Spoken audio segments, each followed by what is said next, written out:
Hi guys, I'm excited to have Mr. Taher Badshah on my show today. He has over 27 years of managing equity.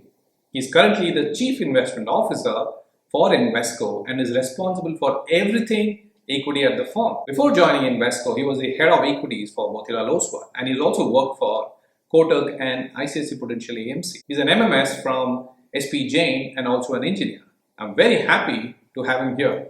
Welcome, Taher Badshah. I'll start with this question, which is very obvious. Many times people ask you this. Given the backdrop that we have great returns in the last 2 years post COVID, how do you see the market returns going forward, especially into calendar year 2022? So the way I think we should think about it is not as much necessarily from the perspective of what have been the kind of returns which have been generated over the last 12 or 18 on months. We have to think of what are the longer term returns which are possible. And clearly the 80% return which has probably materialized over the course of the last 12, 18 months, particularly the markets having moved up from 7,500 to on the Nifty to more like 17,000, which is a more than 100% move.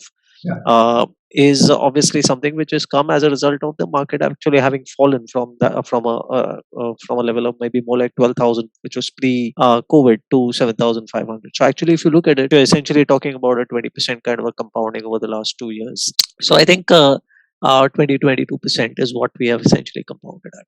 Which is probably a little, I would say, maybe a little higher. We've got that return, but that is more like a point to point. I would say maybe on a more evened out basis, it would have been somewhere in the vicinity of around 18-20%.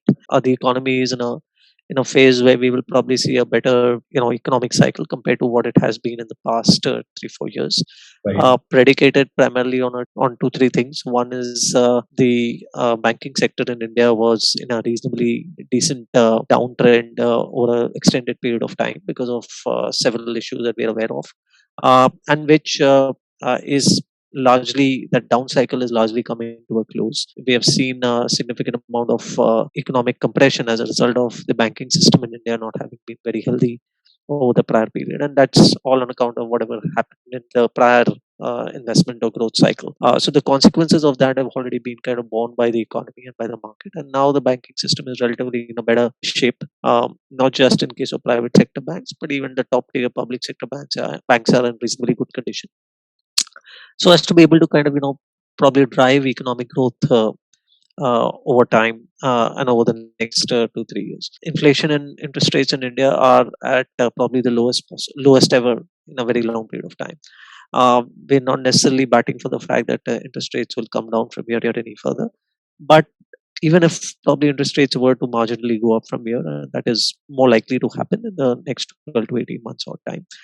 Yet we will still be about close to 150 or 200 basis points lower than what we have been over the last many years, and which is a reasonably decent reduction, which obviously, as you know, will help us several things. But investment cycle, it will help the consumer cycle and the consumer investment prospects, and last but not the least, from a market standpoint, as we also know, they also help in lifting the valuations of the market. Third is obviously the fact that there is a relatively better attention on the part of the government to drive reforms, to drive growth, to be a lot more growth oriented compared to what it has been in the prior 6-7 years. So actually, at one level, if you look at our fiscal deficit was actually more like 6-7% at one point in time, and we went, even pre-COVID, we went all the way down to 3% and maybe even below. At one level, if you think of it, during that same phase, India's growth came down from more like 6-7% GDP to, we were down to more like a 3% rate even pre-COVID. Right. So we had considerably constrained our investment activity in the quest to actually, bring about fiscal discipline, etc., which beyond a particular point has actually hurt our growth. So now with the government's new mindset, which they had espoused and proposed even pre-COVID and then accelerated during the COVID period, that look, we want to be a lot more growth oriented. We want to give fiscal deficit a little bit of a standby for now, be a little more looser in terms of our fiscal policy, and allow for growth to come by. So I think that's clearly indicating at a relatively better growth mindset. Net, what I'm trying to say is that if we get that growth proposition back in the market, then maybe we have meaningfully re-rated in the course of the last 12-18 months. So from the point of view of multiples, we might not necessarily be able to expand by a large margin, and which is what has probably driven a very sharp gain in the markets in the course of the last 12-18 months, because we got derated and we re-rated. But from here on, I think if we can compound earnings at around 15% given that the economic cycle could probably improve, I think that's a good return to think of to answer your question. Could you bring in valuation and multiple in this discussion? So I just want to check which market cap essentially will drive the next set of returns. I mean, if it was large cap earlier or small cap in the last 2 3 years, which market cap do you think will drive the markets going forward? So, Anand, as things stand today, we are, at least in my head, I'm not necessarily running with any one particular bucket in mind compared to the other or versus the other. Uh, we don't really have a very stark differential now compared to what we've had at various points of time. So we saw a meaningful correction in mid and small caps post the RFS crisis sometime in late of 2018, starting 2018, and then going all the way into early part of 2019. That was a time when we actually saw, the mid and small cap space probably trading at almost a 10 to 15% discount to large caps, Correct. and Correct. at a meaningful discount to their own historical averages as well. That proposition no longer exists. In fact, now they are at a premium to large caps by some margin. Hmm. So large caps, on the other hand, have actually probably trailed, as we know, in the last 18 months Yeah. compared to the mid and small caps. So if at all, I would put a little more emphasis. Maybe we would put a little more emphasis on the large or the larger mid caps, if at all. But it's not as stark yet as it probably was a few years back. So we don't really have that much of a diversion, or I mean a dispersion between the valuations of mid and large caps at this stage to really choose or pick one over the other. So I Okay. would broadly, maybe if you hold me a gun to my head, I will say that maybe large caps probably is a little better place compared to mid and small caps. But in a period of an expanding economic cycle, mid and small caps always tend to do well. They are relatively more exposed to the Okay. domestic economy, and they are bigger beneficiaries of the delta which comes about, which is what we've observed in the past. Keeping that in mind, there is a fair possibility that mid and small caps may kind of edge out large caps. We understand from the newsletter which Invesco comes out with, are generally bullish on pro-cyclical sectors like financial services and consumer discretionary.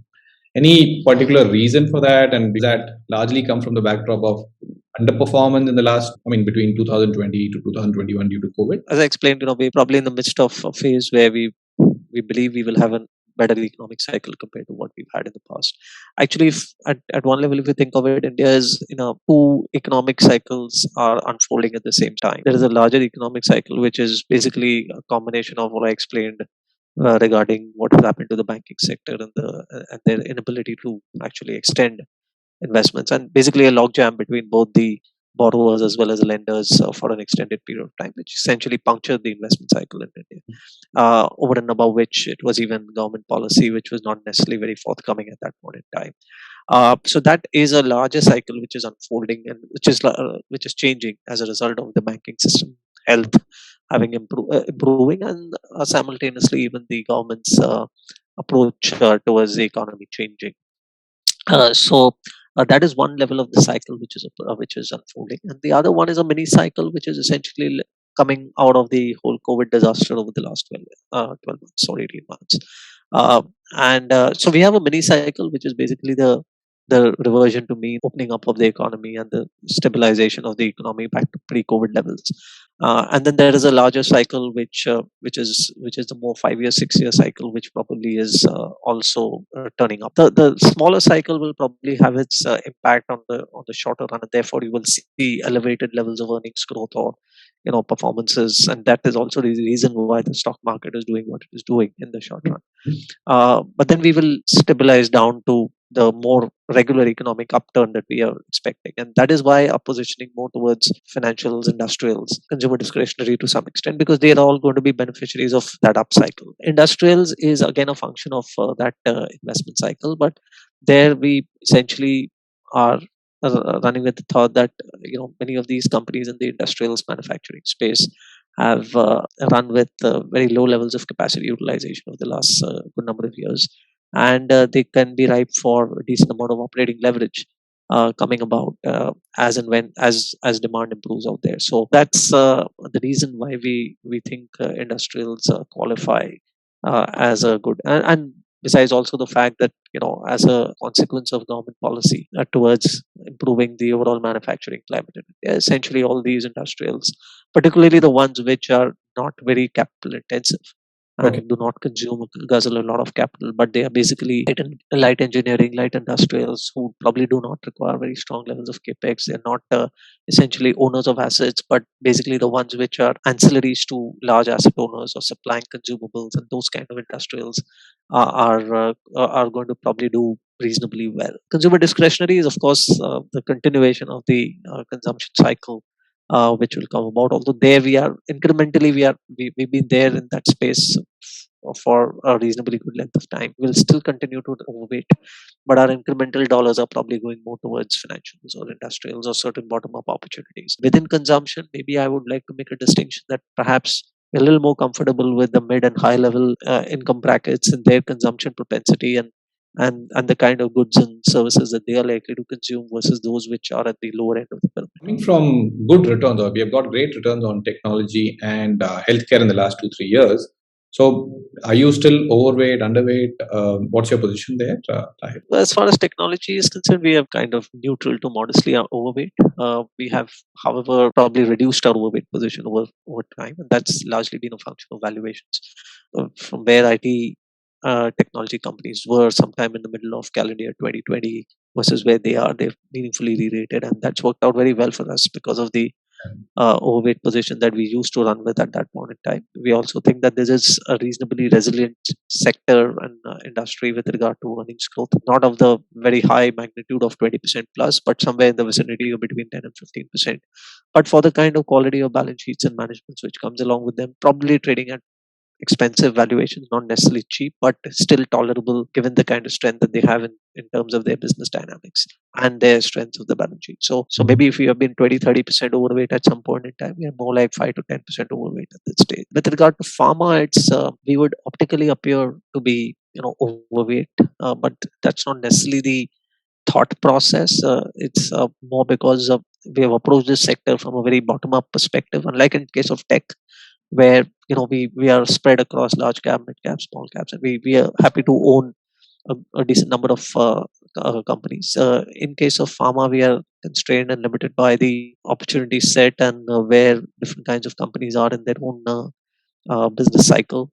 So it's an entirely bottom up, cherry picked kind of approach. High conviction bets are essentially leading to an outcome which appears to be overweight even in case of pharma.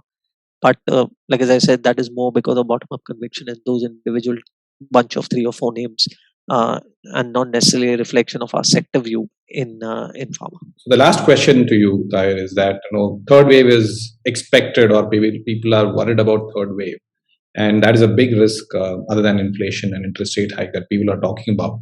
So, any certain action which investors should take, considering the fact that this is a big, large threat that is looming on our heads? There is a risk, obviously. The magnitude of that risk probably in the third wave will differ. It's very hard for any one of us to Absolutely. conclude decisively as to how things will pan out, but we can take solace in a few things.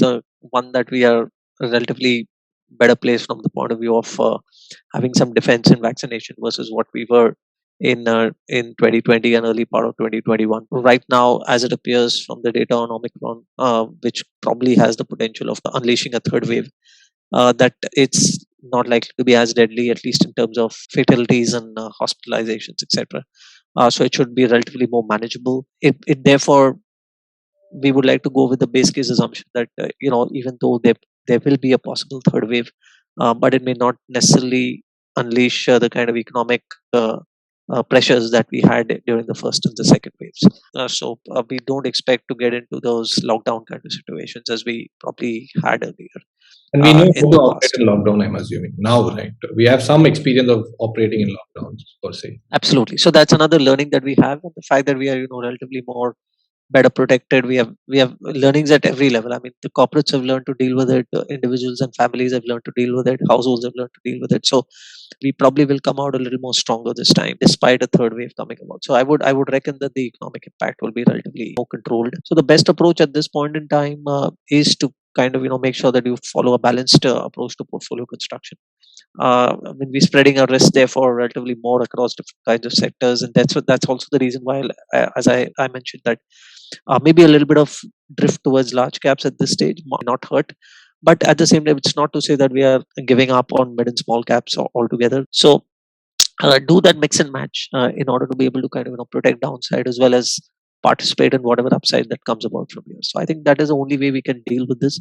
But we run with a base case that this is not likely to end up in as fatal a situation as we've had in the prior 18. So that's another reason why you're not very high on consumer sector, which caters to lower income bracket and all that. Is that Possibly it's not as much a fear of the third wave, but more a function of what has already transpired in the second wave. That we saw a little more impact on tier 2, tier 3 locations in the form of reduced income or higher expenses on healthcare, etc.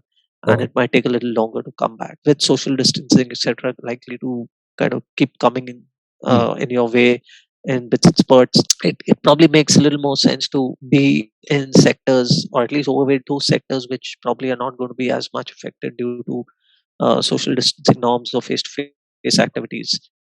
Therefore, manufacturing, industrials, etc., which even during the second wave were relatively less disrupted. If you can maintain those kind of balances within the portfolio, then one is reasonably covered against any kind of eventualities, as we can see at this stage. Thank you, Taher, for taking that time out. It was wonderful interacting with you.